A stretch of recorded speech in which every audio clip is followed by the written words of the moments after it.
All glories to Mother Atasha. All glories to the religion of love. All glories to the assembled devotees. All glories to the Supreme Lord. O Lord God, please help us live out these teachings to be an example of love in the world. Jai. All right. I'm excited about today's class because the subject matter is really awesome. It's going to talk about the 3 signs of wisdom that manifest in a person that bring one closer or bring one to the spiritual path, the path to which they can come again to love of God. So let's go ahead and right into it. And we who follow ask to know of the signs of wisdom that are the nature of the devotee of God.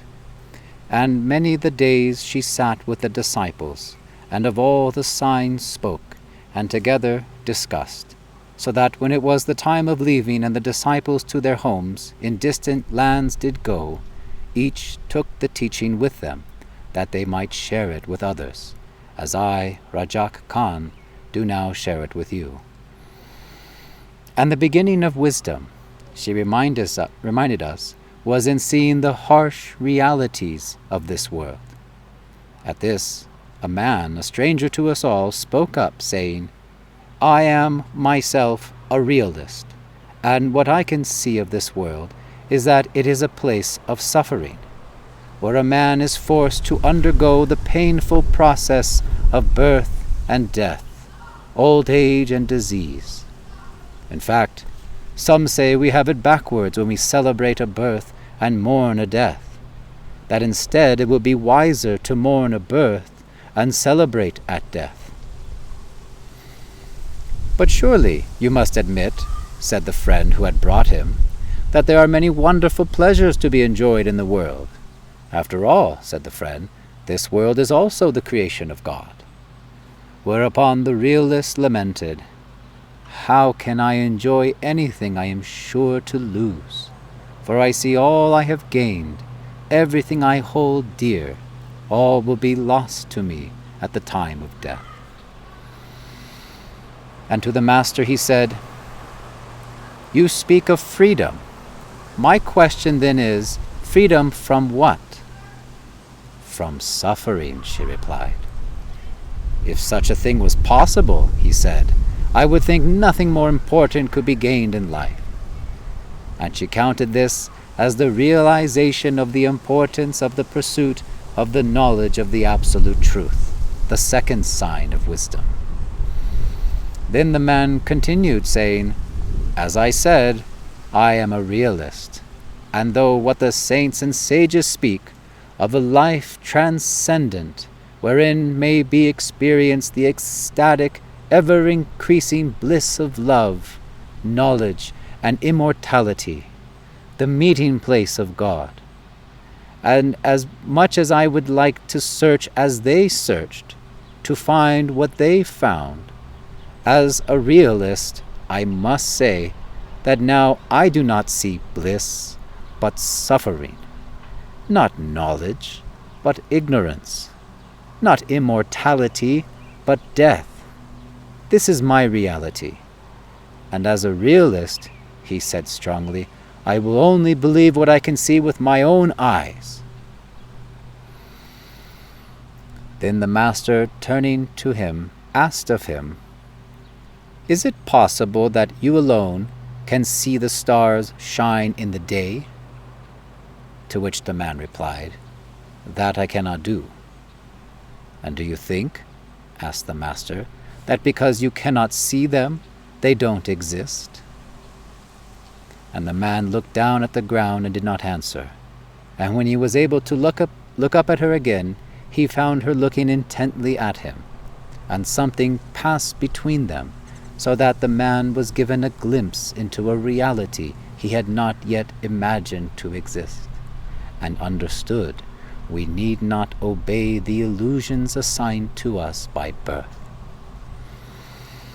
And the man being anxious now as to what he must do next, and others eager also to know, she spoke the third sign of wisdom, the meeting of the spiritual master.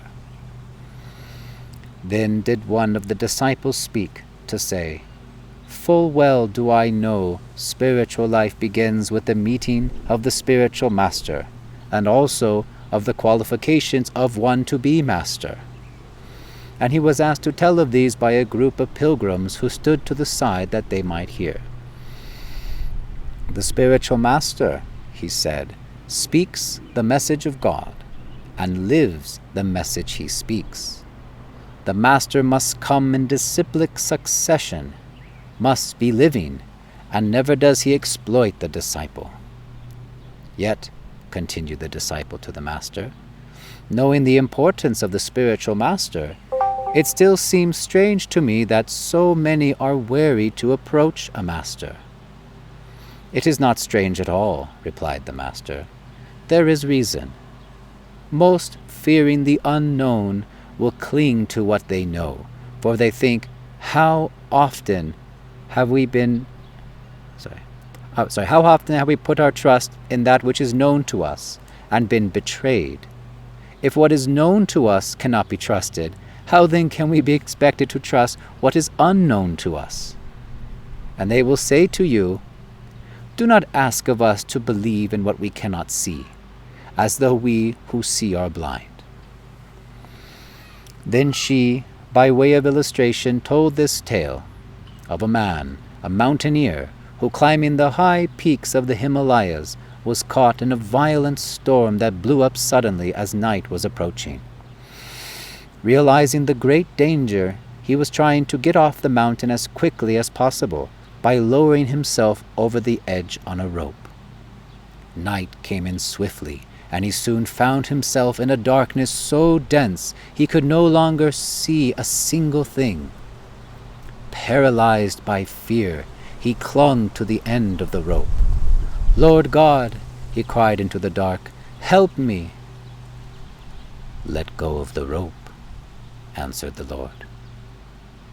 Again and again the man cried out to God, and always the same answer came back. Let go of the rope. The man, dangling at the end of the rope, could not see what lay below. So ignoring the commandment of God, he clung on to the rope. In the morning, a search party found the man still clinging to the rope, frozen to death, 2 feet off the ground. Then gave she still further reason. It is said, she continued to explain, that there are 3 things a man is advised to be wary of, for they have the ability to burn: fire, a beautiful woman or man, and the spiritual master. Now when she had spoken this, a certain man asked of her, I can easily understand the burning of fire, and I myself have known what it is to burn with lust for a woman, but of the spiritual master I do not understand. What is it that is burnt in contact with the master? Just as steel is tempered by fire, she answered, making it strong and pure, so too the disciple by the master. Beware, she warned, for in meeting such a one as this, never will you be the same again.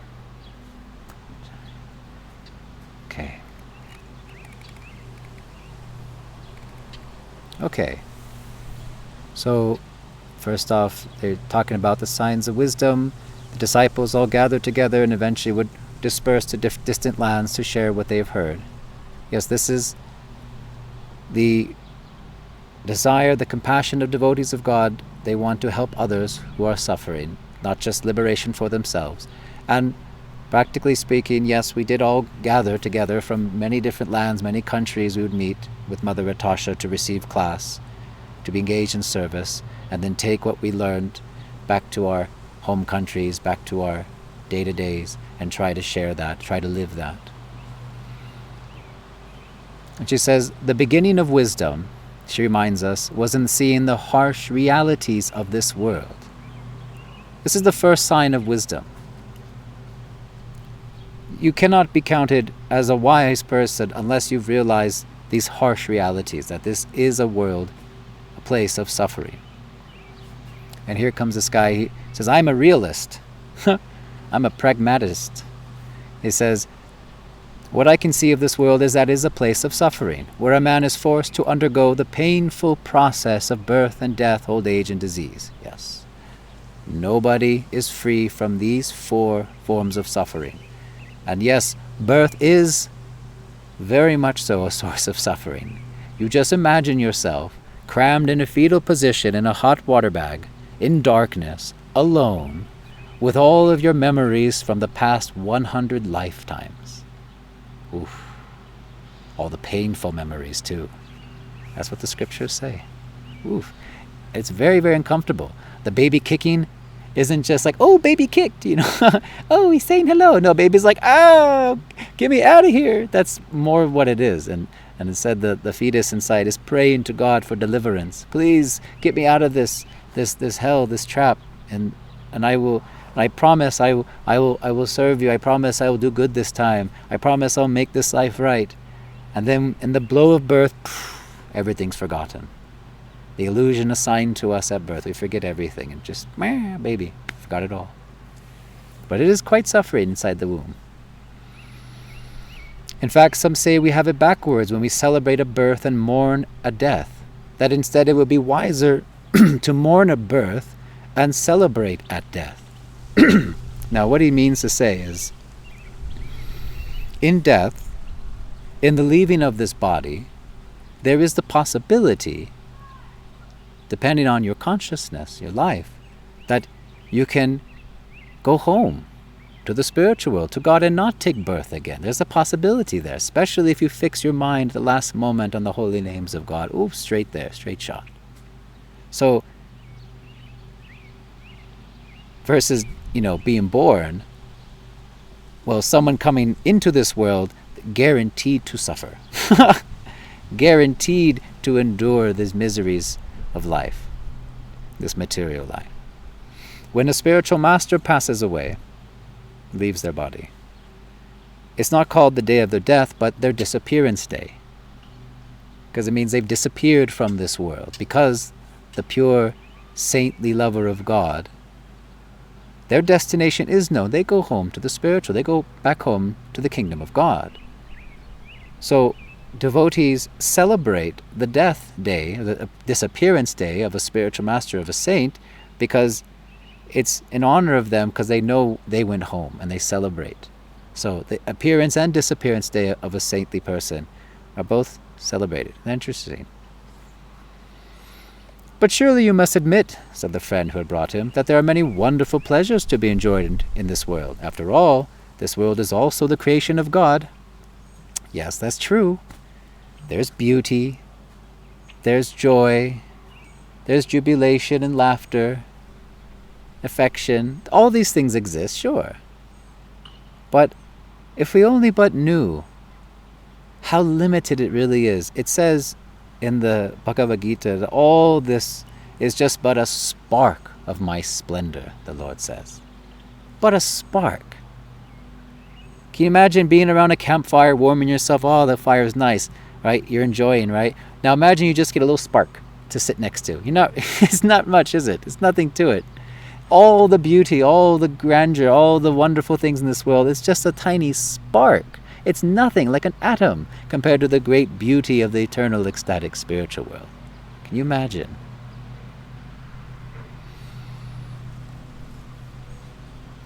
Whereupon the realist lamented, "How can I enjoy anything I am sure to lose? For I see all I have gained, everything I hold dear, will all be lost to me at the time of death." Yeah. He's right.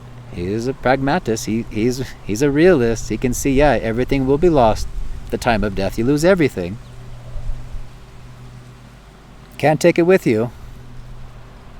Although the pharaohs and other foolish cultures tried burying themselves with all their things. No, can't take it with you. And even before death, you'll probably lose most of those things. So this guy can't really enjoy things because he's seeing all the negative. Now, of course, we don't want to just focus on the negative. Although, a great spiritual master did say that to have a pessimistic view of this material world is actually very beneficial for spiritual life. Actually fuels you to go deeper and stronger, more fixed on your spiritual life, to go home to the spiritual. If you have a pessimistic view of this world, instead of seeking to enjoy this and make the most of it, instead working to be free from it altogether.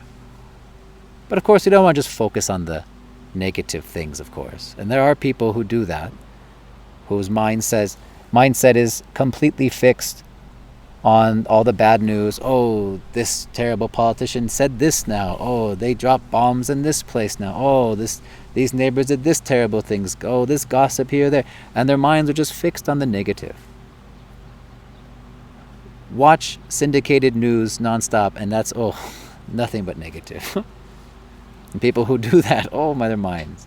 But that we're not supposed to do that either. No. Have a pessimistic view, but Mother Tasha taught us, when you have a problem, put 10% of your attention on the problem itself, but 90% on the solution, how to relieve yourself of this trouble. So yes, being practical, seeing the harsh realities of this world, and not fooling yourself, thinking that I can enjoy till the very end, and that's all I meant to do is enjoy, and I'm not suffering. No, there's no bad things happening. Everything's great. Little blinders on. No. That is not wisdom. But wisdom is to make an effort to free yourself of all this suffering. As she says next, the guy asks, "You speak of freedom. My question then is, freedom from what?" Mother Tasha replies, "Freedom from suffering. If such a thing was possible, I would think nothing more important could be gained in life." Comes the next sign of wisdom, realizing the importance of the pursuit of knowledge of the absolute truth. It's a mouthful, I know, but you realize just how important it is to seek out knowledge of the truth, knowledge of what this world really is all about, how to really make this life perfect and be free from all this suffering. Where can I find this knowledge, this truth, the spiritual, eternal? What is the absolute truth? Realizing this is the second sign of wisdom in a person. Someone who doesn't ponder these great questions, someone who's not seeking an answer to their purpose of life, also cannot be counted as wise. So you see the harsh realities of this world, and you realize how important it is to seek out knowledge of the absolute truth. These are the first two signs of wisdom in man. Then the man continued, "As I said, I am a realist, and though what the saints and sages speak of a life transcendent," now he explains what spiritual life is really like, our real consciousness, where it may be experienced the ecstatic, ever-increasing bliss of love, knowledge, and immortality, the meeting place of God, which I've drilled y'all with. I've mentioned these many times in classes. As much as I would like to search as they searched, to find what they found, as a realist I must say that now I don't see bliss but suffering. Not knowledge but ignorance, not immortality but death. Yes, that is what we experience. This is my reality. I will only believe what I can see with my own eyes. There's a lot of people like this. In material consciousness, yes, we put all of our trust, all of our faith into our mind and senses of the body. "O ye of little faith," Jesus says. And Mother Tasha, so canny, so witty, so wise, she just says, "Is it possible that you alone, like with your own eyes, that you can see the stars shining in the daytime?" The guy, of course he can't. And you think that because you can't see them, they don't exist. So you think because you don't experience immortality, ecstatic love of God, full conscious knowledge, that this is impossible, doesn't exist. And I said before, there's a certain ignorant class of man who ardently and foolishly believes that no one knows the truth, no one has seen this, no one da-da-da-da-da. That's because they only believe what they can see. In Jesus' time, he was around a lot of people just like that. And so he had to, bedazzle their eyes a bit with some miracles, performing some, wondrous feats. And then the people were like, oh, that's something. Whoa, okay, well, now I'll listen. Oh. And Jesus said, lest it be for miracles ye would not believe. But miracles are for materialists. And that's who Jesus was preaching to, materialistic people. Very mundane, very degraded consciousness. But we needed miracles. No. We just need to hear from the bona fide source of knowledge. Just like, who is the authority on who your father is? That'd be your mother. So you ask your mother, who is my father? And she'll say, this man is your father. And she is the authority. And so because you trust her, you have faith in her words, you believe her. There is no greater authority, of course, than the mother. Likewise, we need to inquire unto the proper authority on who actually knows, who actually lives that truth, and put our faith and surrender unto them and try to see as they see, to find what they found. And then there's this intimate moment where the man looks up and he looks at the master and something passes between them. And one of those miraculous things that happens, a pure devotee of God, a saintly spiritual master can imbue someone with spiritual sight, or can give them some understanding. It's possible. There is precedence of a saintly person just imbuing someone with spiritual force, just rubbing off some of that love of God on another person. It's possible. So something like this took place for this man, and then he understood that he was given a glimpse into a reality he had not yet imagined to exist. It was just beyond the mind. The spiritual is inconceivable to the mind. It's beyond the mind. He couldn't even imagine it. But something passed between them that he understood that he needn't obey the illusions assigned at birth. The conditioning of this world, that we are this body. That purpose of life is just to enjoy, YOLO. No, that's the illusion. There's more to it. In fact, what is there to it is finding a solution to the cycle of birth and death, returning home to the eternal ecstatic spiritual. And the man being anxious now as to what he must do next, and others eager also to know, she spoke the third sign of wisdom, the meeting of the spiritual master.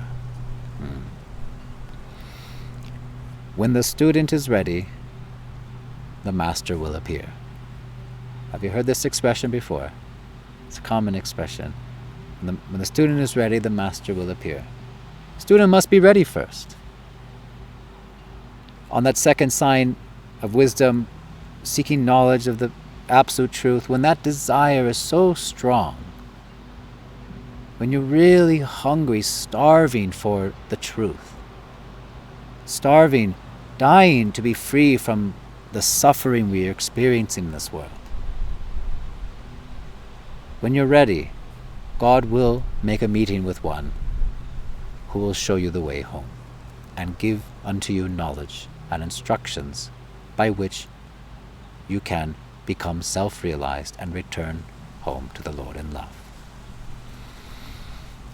Then did one of the disciples speak to say, full well do I know the spiritual life begins with the meeting of the spiritual master, and also of the qualifications of one to be master. Yes, many phonies out there. We gotta, go through the checklist of qualifications, eligibility requirements, right? What are they? That a master speaks the message of God and lives the message he speaks. No twists, no alteration, no new theory. Just like a messenger, just giving the letter unchanged. The master must come in disciplic succession. Had a master who had a master who had a master. Must be alive, someone who's right here to answer your questions, and never exploits the disciple. That's easy one to see. When they want money, they want things, they want prestige, they want power, they want influence. Nah, not a real master. No. They're very meek and humble servants of the Lord, who want nothing of this world except for the pleasure of God, to please and serve God. Knowing the importance of the spiritual master, it still seems strange to me that so many are wary to approach a master. Well, if you can even find a spiritual master, and even if you did find some gurus, again, most of them are fake, so you might be weary to even approach any of those phonies, which would be wise. But even a real one, if you even, somehow heard of an actual bona fide master, many might be weary to approach them. "It's not strange at all," replied the master. "There is reason. Most, fearing the unknown, will cling to what they know. For they think, how often have we put our trust in that which is known to us and been betrayed? If what is known to us cannot be trusted, how then can we be expected to trust what is unknown to us?" So people often do that. They stick to what they know. An example would be, a crude example, like let's say someone who's in a very abusive relationship, but they're afraid to leave the relationship and go into the unknown and maybe find a new, partner or new family or whatnot, because they don't know, but at least I know this, at least I'm familiar with this. So they stay in these toxic situations because they're afraid of, all the bad things that could happen. And they continue to suffer. It's a crude example, but it's the first thing that comes to my mind.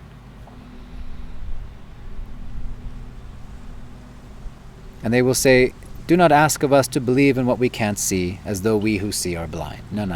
Again, the materialistic people, if I got to see with my own eyes, otherwise I won't believe it. O ye of little faith. Then she, by way of illustration, told this tale. And this is the mountaineer. It's a powerful story, actually.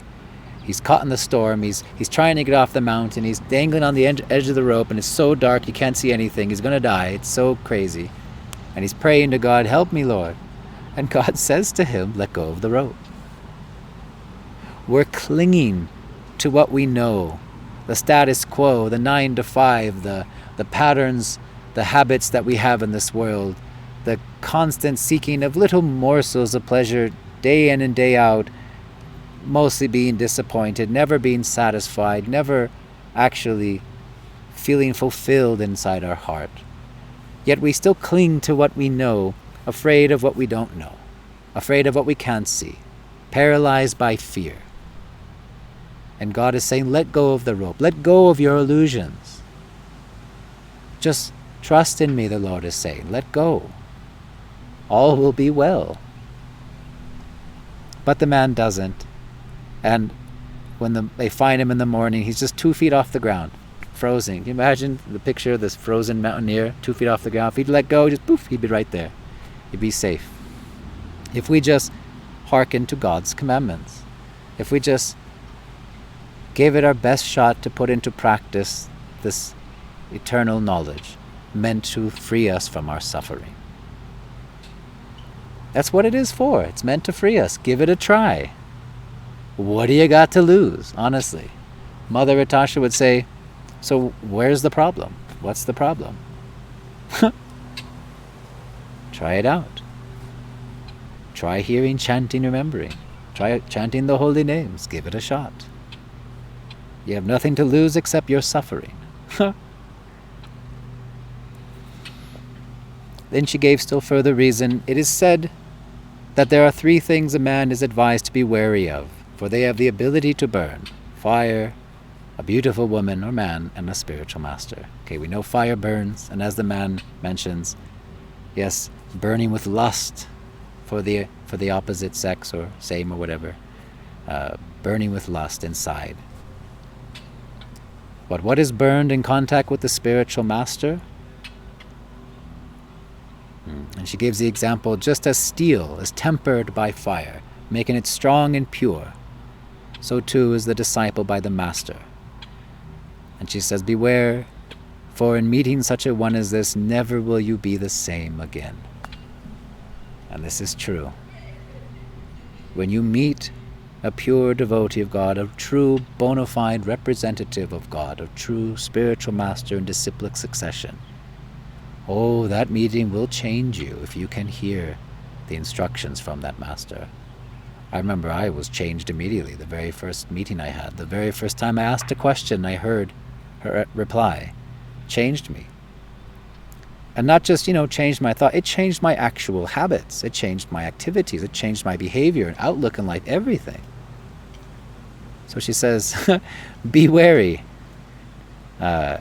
For meetings one like this, you'll never be the same again. So it's kind of a joke. If you're happy, you think you're happy with your habits in your life, okay, then don't meet the spiritual master, because you're going to give all that up. But of course for the best. Of course it's ultimately for our freedom from suffering. And that's not a bad goal to have in the beginning, in spiritual life. The desire to be free from suffering. That's all right. It's not a bad goal at first. Just wanting to experience love, bliss, eternal happiness. And of course, that mood of servitude, surrender to God, that will come to it, of course. It's all together. So anyways, kind of going a bit over. Let me pause it there. All right.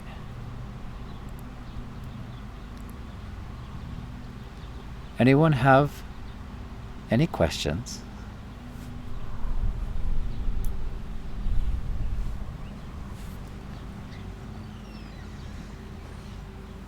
You have a question?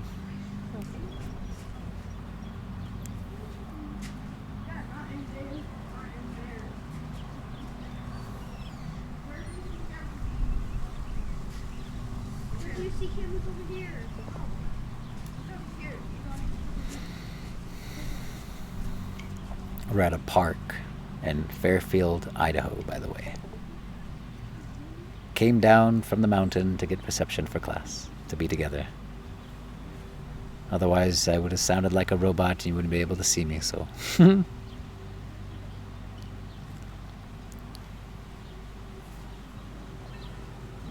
Aaron?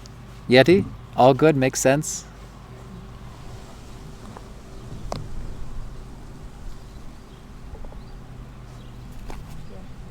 Oh, my wife has a question.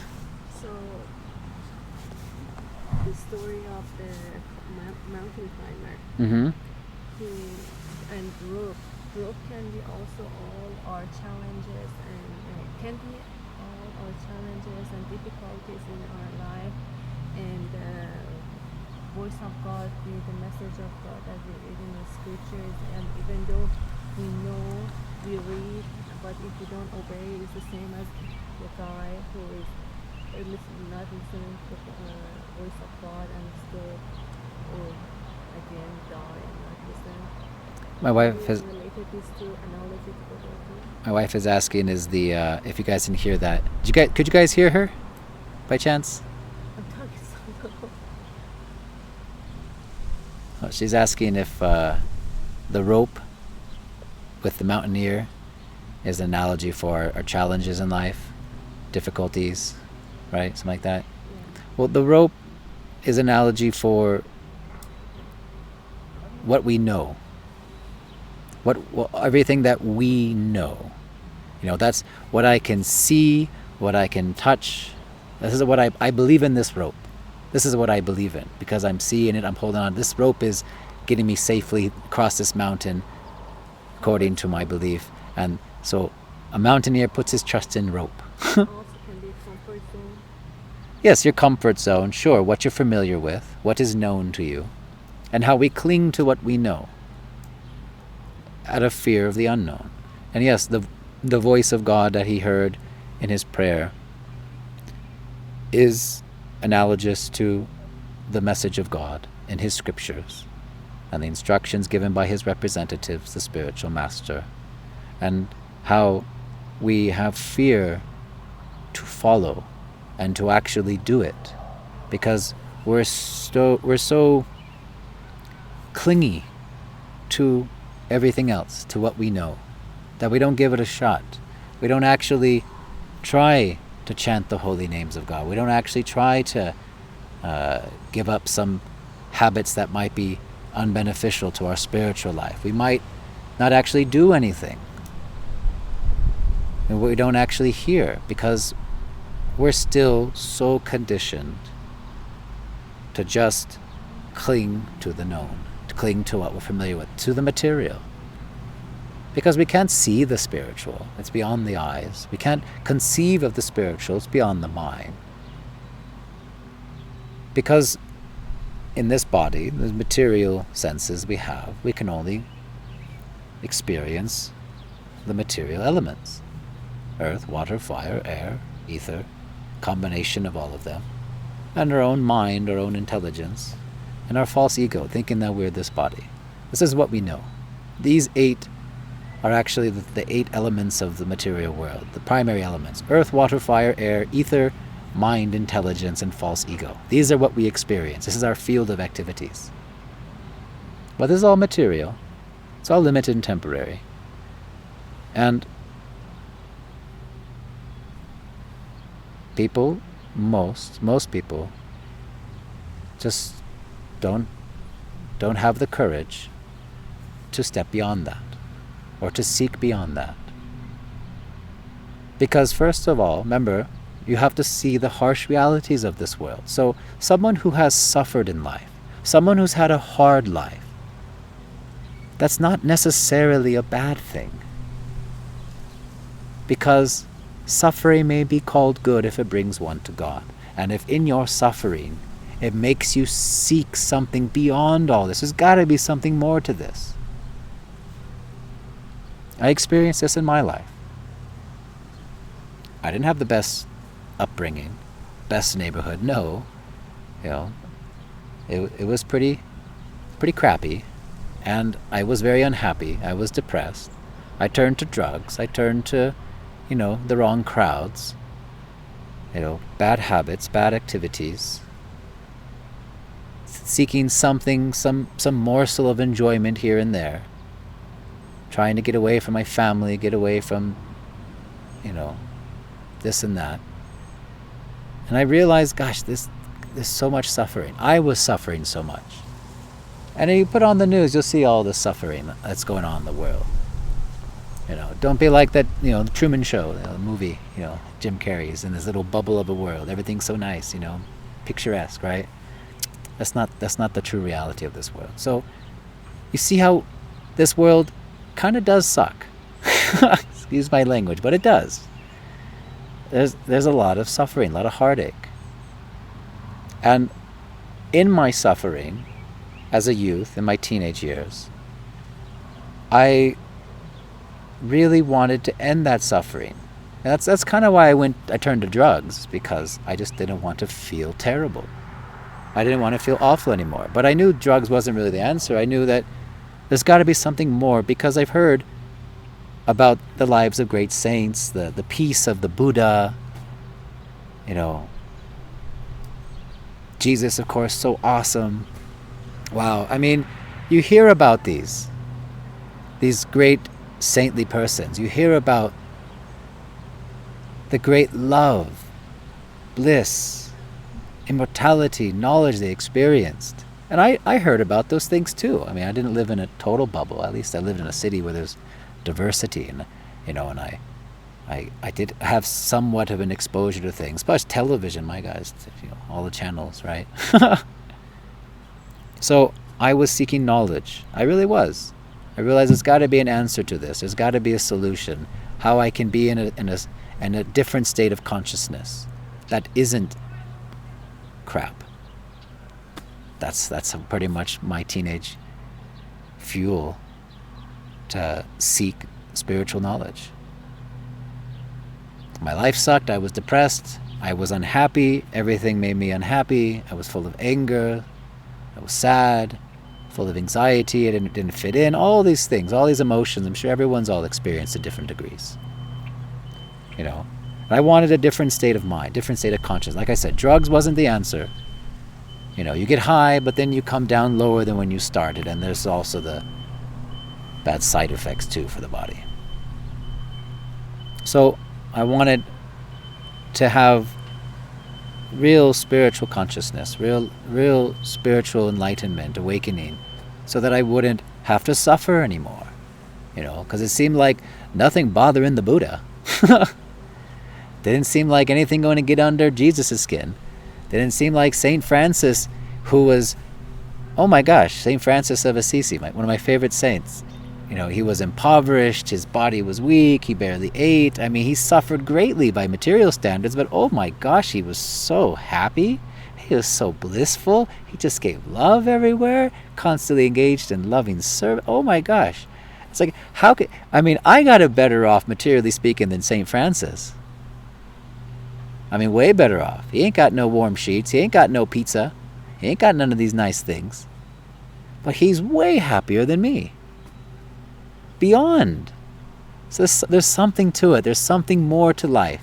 There's got to be something more. And these saintly people, they got it. They had it. And I wanted that too. What is it? And thus, I had that strong desire to seek knowledge of the Absolute Truth. I remember actually being in a chemistry class in high school and saying to my friend, I said, I want to know what is the Absolute Truth. I actually used the word Absolute Truth. The first time, I don't know, I actually said that.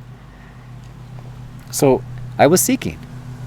So these are the signs of wisdom. Now, for someone, perhaps they think everything's fine, they think they're fine, they think they're not suffering, they're just going through their habits, going through the motion, like majority of sheep in this world, never realizing what this place really is, a place of suffering, never really having that strong urge to find knowledge, that they can free themselves of suffering. See, these are the first two signs of wisdom. And how many people in this world would you actually call wise? So, I'm not saying I'm wise. No. I'm not saying that. But just saying, what the book is saying. First you need to come to those two signs of wisdom manifest in your heart. And most do not. They, again, cling to the rope, cling to what they know, fearing of the unknown. Because it is unknown. I mean, just like this realist guy. I was also realist. Very practical, pragmatic. I didn't know anything about spiritual life, nothing like that. I didn't have any experience. I couldn't see it. I didn't meet anybody who was the real thing. No. But my desire was so strong that eventually I was blessed with a meeting of a spiritual master, an actual real one. I got really, really blessed. I was really lucky. Really lucky, honestly. So that's what the rope represents. And you got to have a little faith. It's, as said in the book as well, in the beginning, you begin with faith. So, in faith do we begin. That's the quote. In faith do we begin. And in the beginning, by faith must act. Because greater than faith is truth. So you have faith that there's something more. You have faith that there is God, that there is a spiritual world, that there is a solution to all our suffering. You have faith first, but then you have to act. You have to do something to realize that for yourself. So you have to act upon that faith, because just believing is not enough. You need to experience it yourself, get a little taste of it. Like this guy, he said he was given a glimpse into a reality he could not conceive of, and realized he need not just believe the illusions assigned at birth. So this guy got a little glimpse, a little taste. And I'm not going to lie, I had a little glimpse, a little taste too when I was a teenager. I had an experience that really fueled me, that I knew that there was something beyond the material. Not everybody has that experience. Again, I was very blessed. I was very lucky. So you need to taste it for yourself. Just talking about food, but never actually eating anything, you'll be so disappointed. So you have to actually act, chant, hear, remember, follow the instructions. Taste a little bit for yourself. Feel the experience, the changes happening in your own consciousness, and you realize, oh man, this is actually for real. This is legit. This is actually working. I kid you not. Everybody chant the holy names, like literally. If you're not chanting, oh my gosh, I wish someone told me about chanting when I was a kid. Oh, would have saved me so much heartache. Oh my gosh, I would have been way better off. Way better head start. Chant the holy names. Anywho, I'll answer your question, love. Okay.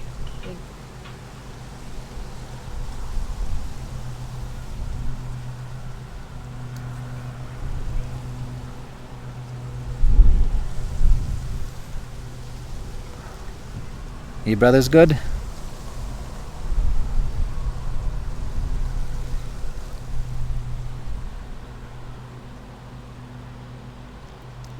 So, I guess just to recap, it's a cool class because this is the 3 steps that lead one to spiritual life. Realizing the harsh realities of this world, realizing the importance of the pursuit of knowledge, the absolute truth, and then when that's so strong, the meeting of the spiritual master. These are the 3 signs of wisdom in a person that lead one to the path made straight. The path by which one can become again the lover of God, be free from all suffering, go home to God. And even in this life, you need not wait till death, of course. You don't have to wait till death, then go to God. There's no guarantee, obviously. Depends where your mindset is at. But you can do that in this life. Be like that Saint Francis. Be like that Maulana Rumi. Be like Jesus and Buddha. Be like Mother Natasha. Be like those who didn't suffer even though they were in this world, and they were so full of love that they could share that love with others and free others. Everyone, become enlightened. Do it. All you have to do is desire it. All you have to do is hear, chant, remember. It's very, very simple. And there's no loss or diminution to this life, honestly. I mentioned before, one person asked a great master, what if you're wrong? What if all the things you're teaching are all wrong? It's all fake. He's a real master, by the way. And he said, well, still the best way to live. And I agree. I have a wonderful life. Not causing suffering to others and myself, eating very good and healthy and deliciously. I'm full of joy and lots of good sources of, kindness around me. I mean, it's a good life, honestly. Huh? Oh yes, eating the food we offer to the Lord. I mean, please, I hope one day to be able to feed all of you guys. We eat extremely well. We don't, everything free from suffering. Oh my gosh, we eat like kings. Yum yum. Vegetarian food is the best food, if you only knew. Anywho. Y'all good? No questions, no comments, nothing? Aaron, Yeti, going once, going twice. My wife, you're good? Alright then. All glories to Mother Natasha, all glories to the Legion of Love, all glories to the assembled devotees. Jai. Jai. Thank you. Oh, you're most welcome, my brother.